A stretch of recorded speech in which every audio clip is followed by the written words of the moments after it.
ব্যবধানে ঘরের মাঠে বেঙ্গালুরুর বিরুদ্ধে জয় ছিনিয়ে আনলো কেকেআর। টানা 6টি ম্যাচে হেরে কার্যত প্লে অফের দৌড় থেকে ছিটকে গেল বিরাটের টিম। এদিন ম্যাচের প্রথমে ব্যাট করতে নামে কেকেআর 223 রানের লক্ষ্যমাত্রা দেয় আরসিবিকে। এদিন শেষ ওভারে জয়ের জন্য দরকার ছিল 21 রান। সেই ওভারে 3টি 6 মারেন করণ শর্মা, কিন্তু মাত্র 3 রান বাকি থাকতে তাকে ঘরে ফেরায় মিচেল স্টার্ক। এরপর মাঠে নামেন লকি ফার্গুসন। স্টার্কের বলটি তিনি ডিপে পাঠিয়ে দেন। সে সময় কেকেআরের ফিল্ডার বলটি ডিপ থেকে থ্রো করেন উইকেটের দিকে। এরপর সেটি ঝাঁপিয়ে পড়ে গ্লাভস বন্দি করেন উইকেট কিপার ফিল সল্ট। এরপর ছুড়ে দেন স্টাম্পের দিকে, যার জেরে আউট হন লকি। এরপরই 1 রানের ব্যবধানে অবিস্মরণীয় জয় পায় কেকেআর। সম্প্রতি গুঞ্জন রোডে পাঞ্জাব কিংসের অধিনায়ক হিসেবে রোহিত শর্মাকে আনতে চলেছেন প্রীতি জিন্টা। তবে এই খবর প্রকাশ্যে আসার পর প্রীতি মুখ খোলেন। তিনি জানান খবরটি সম্পূর্ণ ভুয়ো। শিখর ধাওয়ানের প্রতি তার আস্থা রয়েছে।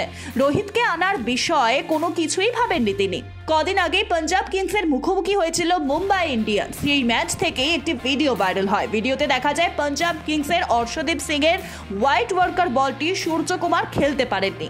এরপর মুম্বাই ইন্ডিয়ান্সের তরফে টিম ডেভিড এবং পোলার্ড সূর্যকুমারকে ভিআরএস নেওয়ার জন্য ইশারা করেন, আর তাদের ইশারা দেখে ভিআরএস নেন সূর্য। এরপর সেটা হোয়াইট বলের সিদ্ধান্ত নেওয়া হয়। ভিডিওটি প্রকাশ্যে আসতেই নড়ে চড়ে বসে বিসিসিআই। জানা যাচ্ছে আইপিএল এর কোড অফ কন্ডাক্ট লঙ্ঘন করার অপরাধে তারা শাস্তির মুখে পড়েছেন। বিসিসিআই এর তরফে জানানো হয়েছে কোড অফ কন্ডাক্টের নিয়ম অনুযায়ী ম্যাচ ফি এর 20% আর্থিক জরিমানা করা হয়েছে পোলার্ড এবং ডেভিডকে। আইপিএল শেষ হলেই শুরু হবে টি-20 বিশ্বকাপ। জানা যাচ্ছে আইপিএল এ ভারতীয় ক্রিকেটারদের পারফরমেন্সের উপর নজর রাখছে বিসিসিআই। আইপিএল এর পারফরমেন্সের উপর ভিত্তি করে জায়গা করে দেওয়া হবে বিশ্বকাপে। আর সে কারণেই চিন্তা বাড়ছে রিঙ্কু সিং এর। চলতি মরশুমে কেকেআর এর হয়ে খেলছেন রিঙ্কু সিং, কিন্তু খুব একটা ব্যাটিং এর সুযোগ পাচ্ছেন না রিঙ্কু। কদিন আগেই একটি সাক্ষাৎকারে তিনি জানান টিমের টপ অর্ডার ভালো পারফর্ম করার দরুন তিনি সুযোগই পাচ্ছেন না, যার জেরে কিছুটা আশঙ্কিত তিনি। আপাতত দেখার বিষয় টি-20 বিশ্বকাপের জন্য ভারতীয় টিমে রিঙ্কুকে সুযোগ দেয় কিনা বিসিসিআই। 2026 বিশ্বকাপ পর্যন্ত জার্মানি জাতীয় ফুটবল দলের কোচ হিসেবে বহাল থাকলেন ইউলিয়ান নাগলসম্যান। ইউরোকাপ খেলার আগে কোনো রকম ঝুঁকি নিতে চায়নি জার্মানি ফুটবল ফেডারেশন, যার জেরেই নাগলসম্যানের আস্থা রাখলো তারা। দীর্ঘ সময় ধরে শিরোনামে ছিলেন ভিনেস ভোগট। কুস্তি ফেডারেশনের সভাপতি ব্রিজভূষণ শরণ সিং এর বিরুদ্ধে যৌন হেনস্থার অভিযোগে সরব হয়েছিলেন দেশের একাধিক কুস্তিগির। তার মধ্যে অন্যতম ছিলেন ভিনেস ভোগট। ব্রিজভূষণের বিরুদ্ধে তারা প্রতিবাদে নামেন এবং যন্তর মন্তরে দীর্ঘকালীন ধর্নায় বসেন ভিনেস সহ সাক্ষী এবং বজরং পুনিয়ারা। এবার প্যারিস অলিম্পিক্সের ছাড়পত্র পেলেন ভিনেস।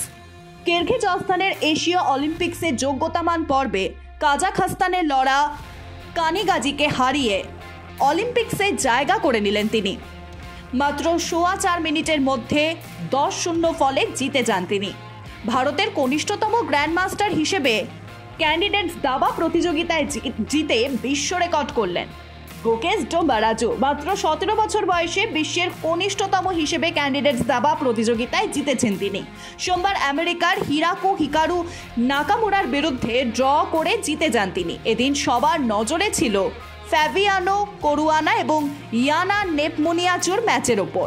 সেই ম্যাচে এগিয়েছিলেন করুয়ানা, কিন্তু 41তম চালে ভুল করার ফলে 109 নম্বর চালের ফলে খেলা ড্র হয়ে যায়।